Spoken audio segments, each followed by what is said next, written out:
एक और देवदास। आज प्रस्तुत है श्रीमती मालती जोशी की इस कहानी का रेडियो नाट्य रूपांतर। रूपांतरकार हैं श्रीमती इरफाना शरद। तो सुनिए नाटक एक और देवदास।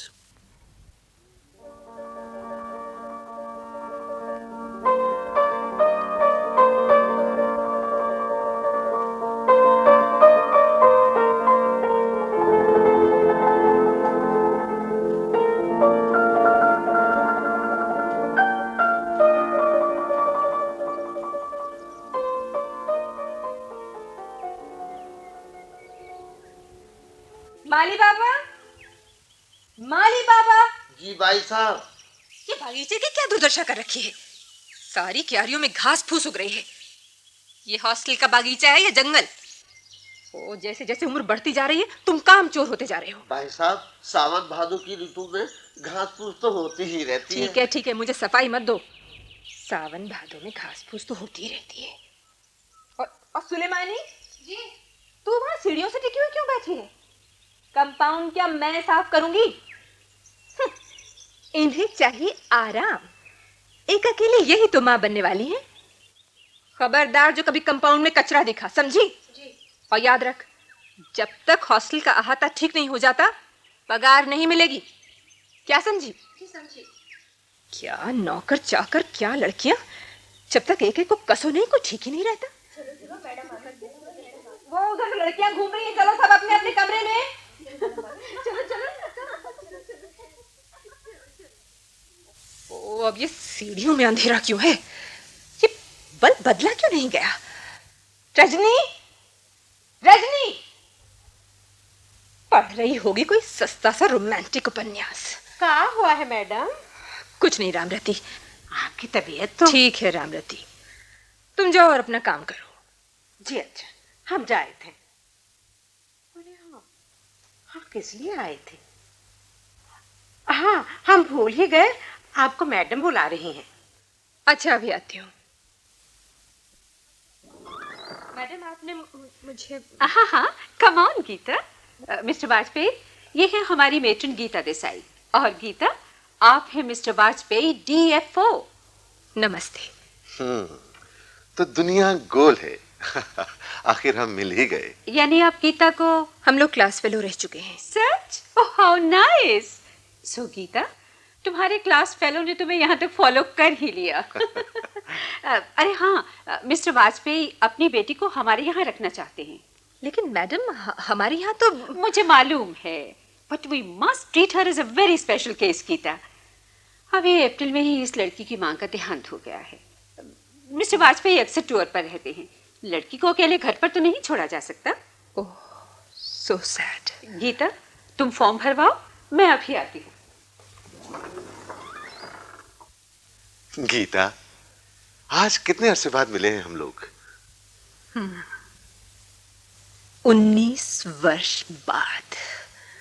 तुम जरा भी नहीं बदली। बदलना मेरा स्वभाव भी नहीं है। लेकिन मैं एकदम बूढ़ा लगने लगा हूं, है ना? फिर भी तुमने मुझे पहचान लिया। एक बार अच्छी तरह पहचान लेने पर सहसा भूल नहीं पाती। ओह, अब तक नाराज हो? अब मैं किसी से नाराज नहीं होती। अब आप फॉर्म भरें। लाओ। नाम कुमारी बांसुरी वाजपेयी। पिता का नाम तो प्रकाश नारायण वाजपेयी। उम्र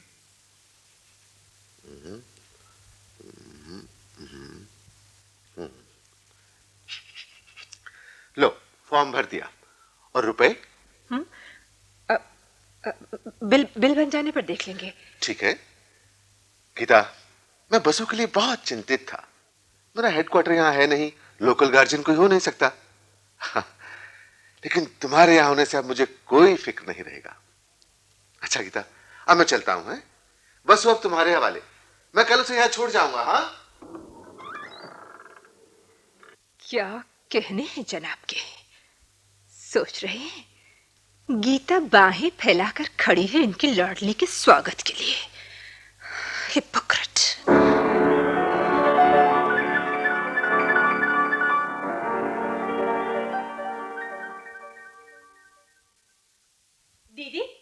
आपने बुलाया? हाँ, अपने हॉस्टल में एक नई एंट्री होने वाली है। सोच समझकर उसे किसी कमरे में जगह दे दो। जी। ये लो फॉर्म, रजिस्टर में सब देख कर चढ़ा देना। हाँ हाँ हाँ दीदी, आप बिल्कुल निश्चिंत रहिए। जब तक कहीं जगह नहीं हो मैं उसे अपने कमरे में ही रख लूंगी। लेकिन ध्यान रखना रजनी, देखना तो रजनी, कहीं वही लड़की तो नहीं। हाँ दीदी, वही है। जाओ उसे रिसीव करो। अभी जाती हूँ। तो ये है बसु। सुंदर, बहुत ही सुंदर है। इतनी सुंदर बेटी की माँ भी सुंदर ही रही होगी। परिवार की मर्यादा और गुरुजनों की इच्छा के नाम पर तुमने जो सौदा किया प्रकाश, वो घाटे का नहीं था। क्या क्या उस सौंदर्य के लिए ही तुमने मुझसे? दीदी, दीदी, आपने देखा कितनी प्यारी है ना वो लड़की? हाँ हाँ, सुंदर है। आपने इसके फादर को देखा है? क्या पर्सनैलिटी है, एकदम एक्टर जैसे दिखते हैं। और कितने यंग, लगता ही नहीं कि इतनी बड़ी लड़की के पिता है। अच्छा, वो जब भी आए तुम ही उन्हें रिसीव किया करना। ओह दीदी, जरूर। अच्छा दीदी, मैं जाऊं? जरा बसु का सामान कमरे में जमा दूं। ठीक है, जाओ।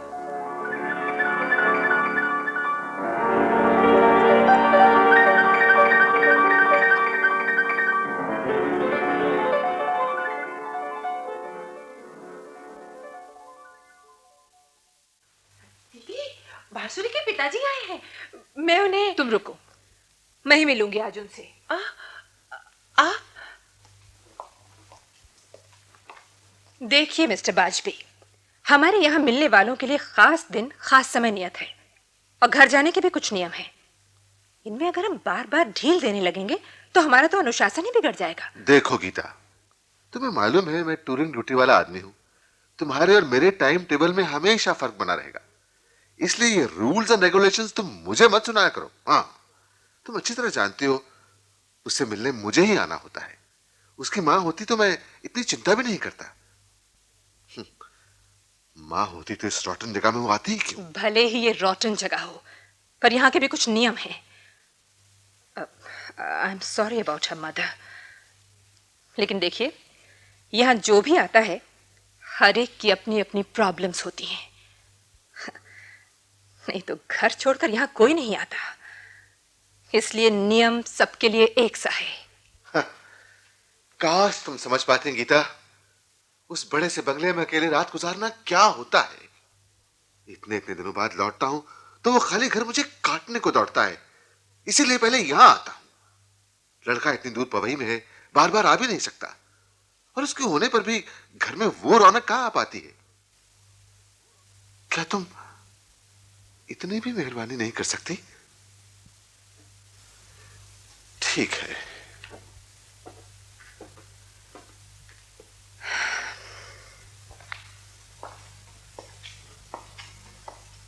रामरती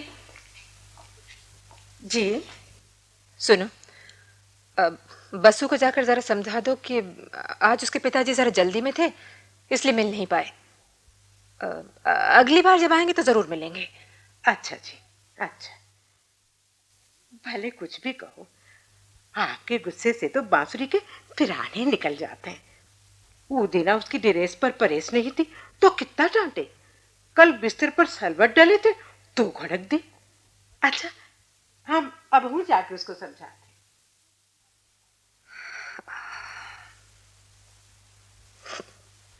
आजकल जब भी मैं अपने भीतर झांकती हूँ, लगता है वहां एक ईर्ष्यालु विवेकहीन औरत बैठी हुई है, जिसका सारा अवचेतन एक अनजान अंधे की नारी के प्रति ईर्ष्या से लबालब भरा हुआ है।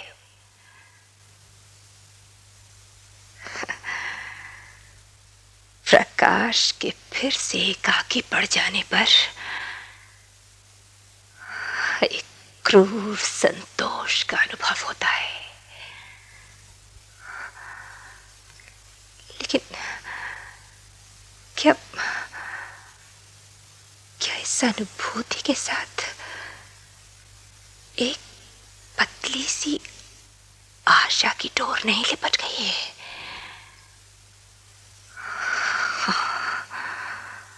उम्र का लंबा पड़ाव पार करने के बाद प्रकाश ने मुझे प्रतीक्षा में आंखें बिछाए देख लिया है।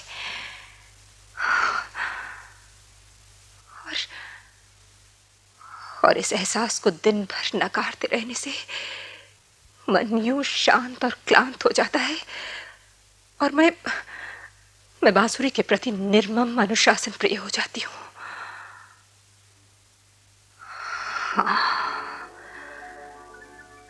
उसका असहाय चेहरा देखने में मुझे एक अजीब सा आनंद आता है।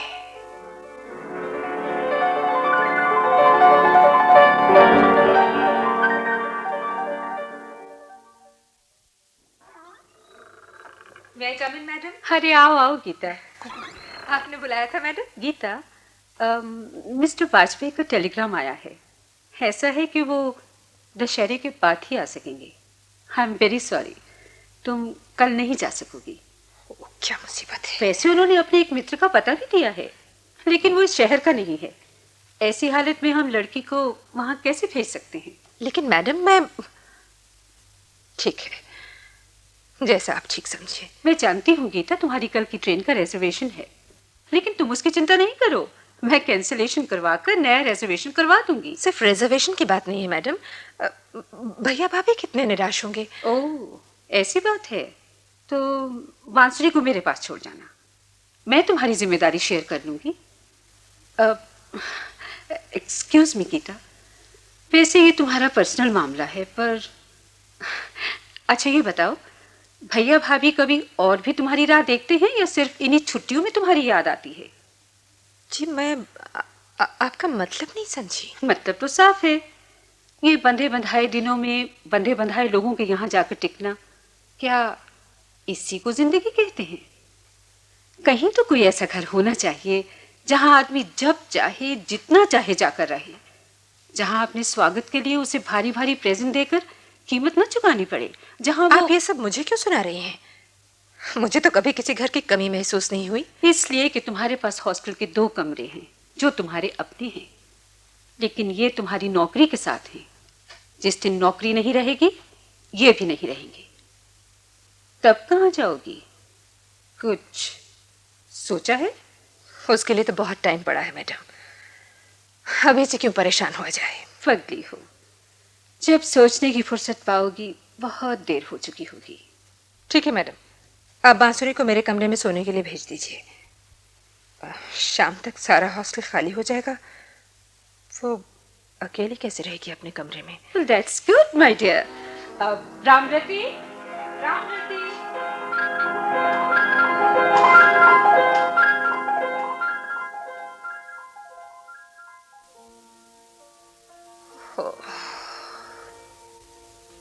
इतनी रात हो गई है लेकिन नींद नहीं आ रही।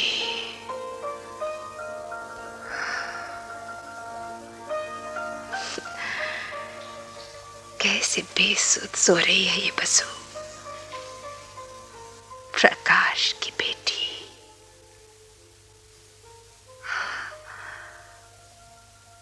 प्रकाश नारायण वाजपेयी। कभी यही नाम प्रकाश स्तंभ की तरह जीवन सागर के तट पे खड़ा था,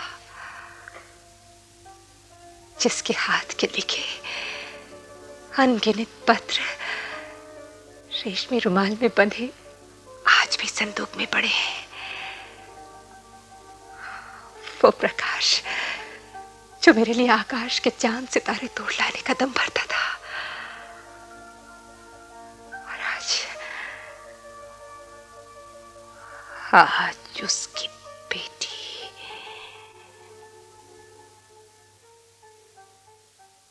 उस दिन जब मैंने हॉस्टल में अनुशासन की बात की थी तब। काश तुम समझ पाती गीता, उस बड़े से बंगले में अकेले रात गुजारना क्या होता है।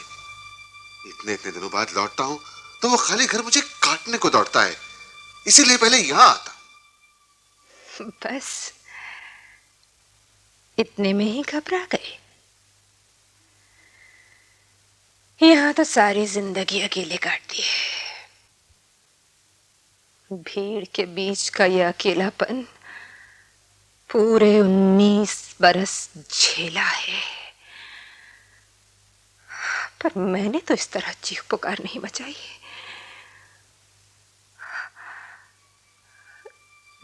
जब तुम्हें मालूम है प्रकाश ने किसी और से शादी कर ली है? हाँ हाँ, मालूम है, उसने किसी और से शादी कर ली है।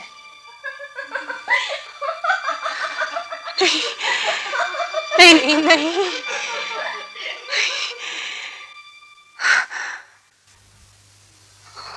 ओह,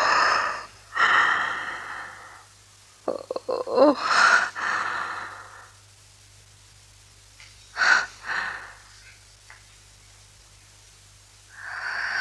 अच्छा हुआ ये जगी नहीं।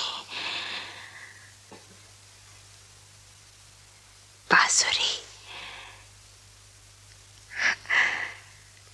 नींद में बेसुध इसका चेहरा कैसे मुंदे कमल सा लग रहा है। अपनी गुलाबी नाइटी में कितनी सुंदर लग रही है ये बसु।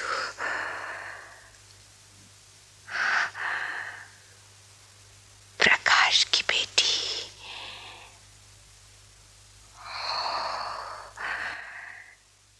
ये प्यारी सी बच्ची कभी कभी मेरी भी हो सकती थी। हाँ, मेरी भी हो सकती थी।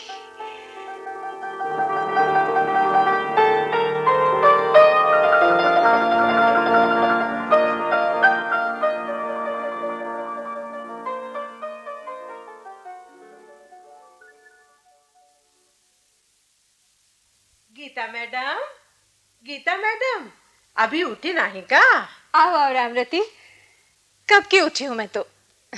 आज आग जल्दी खुल गई थी, सोचा नहा धोकर फ्रेश हो जाऊं। हाय दैया, आज इतने सवेरे नहावे की कौन जरूरत थी? कल छुट्टी ना हो या आज? कौन? हो, जरा धीरे नहीं बोल सकती थी रामरती, सारा मोहल्ला जगा के रख देती हो। अरे बसु, क्या कर रही हो? जी। अरे बेड कवर क्यों बिछा रही हो? हॉस्टल नहीं है ये। बसु, आज तो बड़ा मजा आया होगा रामरती को डांटते देखकर कि दीदी को भी कोई डांटने वाला है हॉस्टल में। हाँ? जी, आप तो वो। अच्छा ठीक है, जाओ बसी के लिए दूध ले आओ। अच्छा अच्छा, सच सच बताना बसु, क्या मैं तुम लोगों को इतनी बुरी तरह से डांटती हूँ? नहीं तो। अरे क्या देख रही हो बेटे? आपके बाल कितने लंबे हैं? लाइए मैं सुलझा दूं। तुम?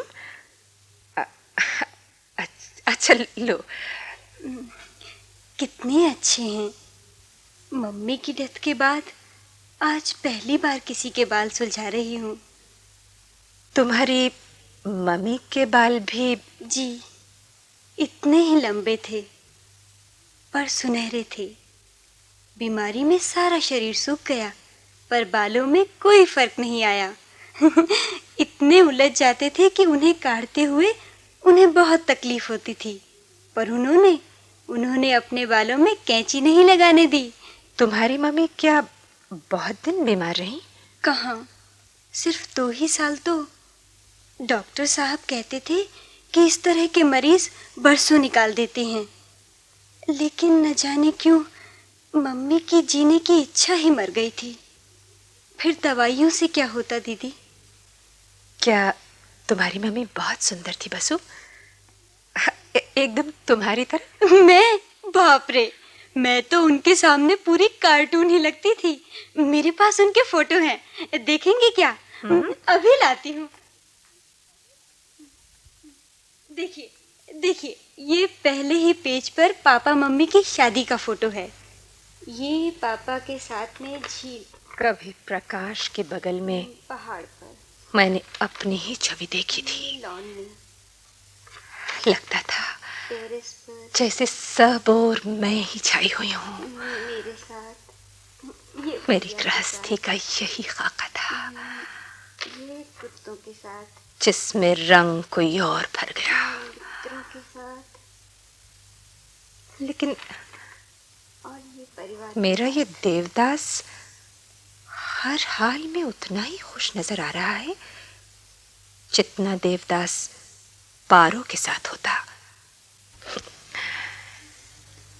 सेकेंड ईयर की छुट्टियों के बाद जब पहली बार क्लास में कदम रखा था तो अरे आ गई आ गई। कौन आ गई? अरे देवदास की पारो। हाँ हाँ, लॉन्ग लिव पारो, लॉन्ग लिव। अरे इतनी घबरा मत, हजरत तेरी विरह में दाढ़ी बढ़ाए, बाल बिखराए, आंखों में जागरण के लाल डोरे लिए अच्छे खासे देवदास बने बैठे हैं। चल हट। देखिए देखिए दीदी, मम्मी पापा की शादी की और फोटो। हाँ, शादी। गुस्सा तो ऐसा आ रहा है प्रकाश पर कि अभी जाकर गिरेबान पकड़ूं और पूछूं। अरे बड़ा देवदास बना फिरता था, जरा मिलने तो दो। देवदास और पारो की कहानी कभी सुखांत हुई है भला? लेकिन एल्बम से जरा भी तो नहीं लगा कि देवदास का ये बोझ अनचाहा था। क्या कहा? कुछ नहीं बांसुरी। मैं ये एल्बम रख दूं दीदी? हाँ बसु रखाओ। जी। बसु कह रही है कि उसकी मम्मी की जीने की इच्छा ही मर गई थी। क्यों मर गई थी? क्यों?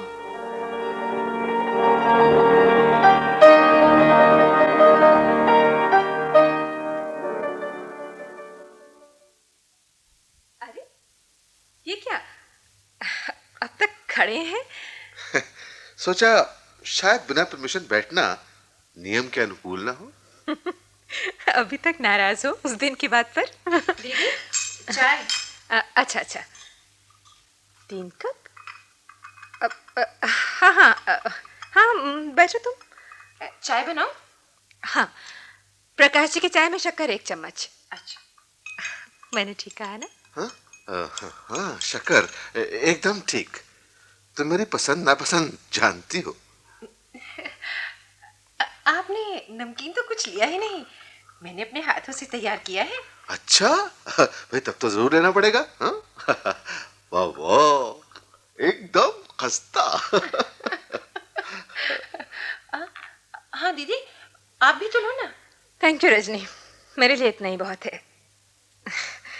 रामरती के हाथों की चाय लगातार पीते रहने के बाद आज की चाय तो अमृत का स्वाद दे गई। अच्छा ऐसा करो, अब जल्दी से जाकर सामान बांध डालो। मिस्टर वाजपेयी बसु को लेने आए हैं। हमारे यहाँ की जिम्मेदारी पूरी हो गई। अच्छा दीदी। वाह क्या चीज है। मतलब? आई मीन कितना खस्ता है, अभी तक मुंह में स्वाद बना हुआ है। रजनी बहुत ही प्यारी लड़की है। देखो ना, इतनी छोटी सी उम्र में ही उसे कैसा दुख देखना पड़ा है। You know, she is a window. अब अगर कोई अच्छा सा लड़का हो तो बताना। श्योर। वैसे मेरे बारे में क्या ख्याल है? मतलब? कुछ नहीं। मैं ये पूछ रहा था कि तुमने अपने बारे में भी कभी सोचा है? ओह, मैंने अपने लिए जो रास्ता चुना है खूब सोच समझ कर चुना है। मेरा टेम्परामेंट बिल्कुल अलग है।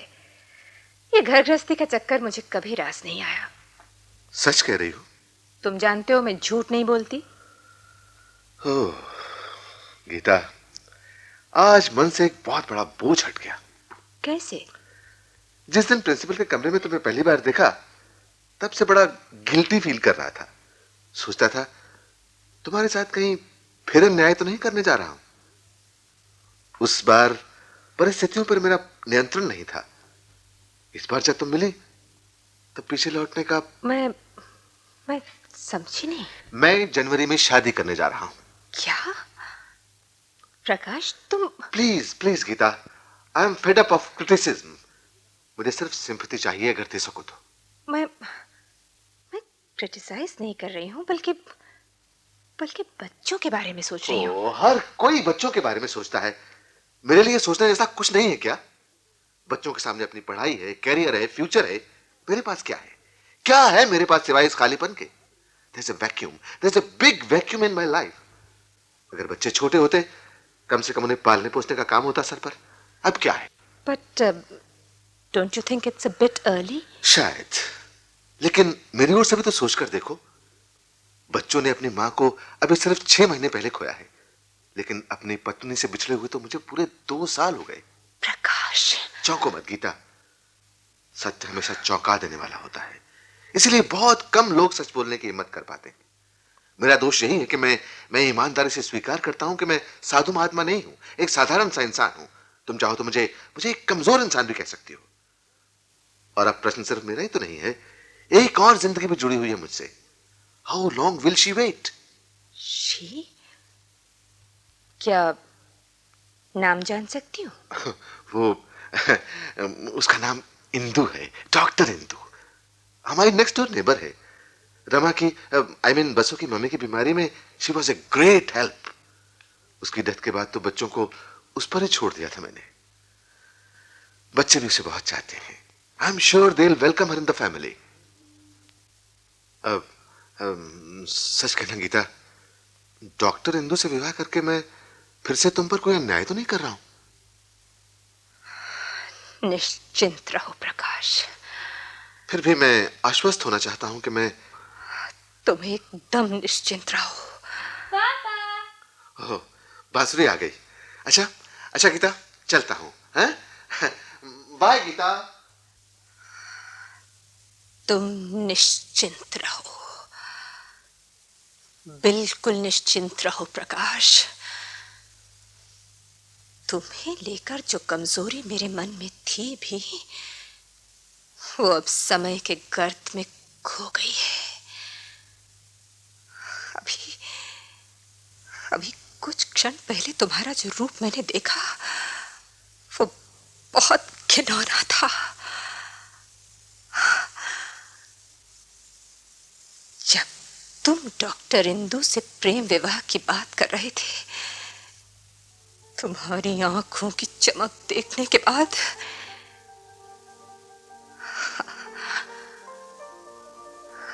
अब सब कुछ स्पष्ट हो गया है।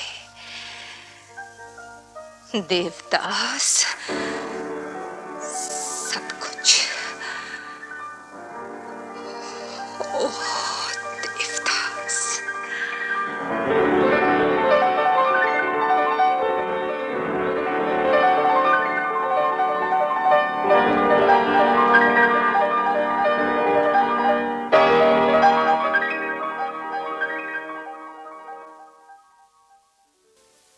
एक और देवदास।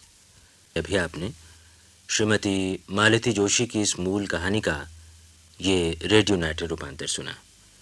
रूपांतर श्रीमती इरफाना शरद ने किया। निर्देशक थे सुदर्शन कुमार, प्रस्तुतिकरण सहायक महफूज हसन और तकनीकी सहायिका मीना भारद्वाज। नाटक में भाग लेने वाले कलाकार थे सर्वश्री राम मैनी, कारी मोहम्मद इलियास, माला गुप्ता, सरल नागिया, डॉली शर्मा, मधुलिका कौशिक, कीमतीलाल चड्ढा, गोविंद स्वरूप वाजपेयी, रेखा शर्मा, सुनीता शर्मा और वीणा होरा। ये नाटक केंद्रीय नाटक एकांश द्वारा आकाशवाणी के दिल्ली केंद्र पर तैयार किया गया।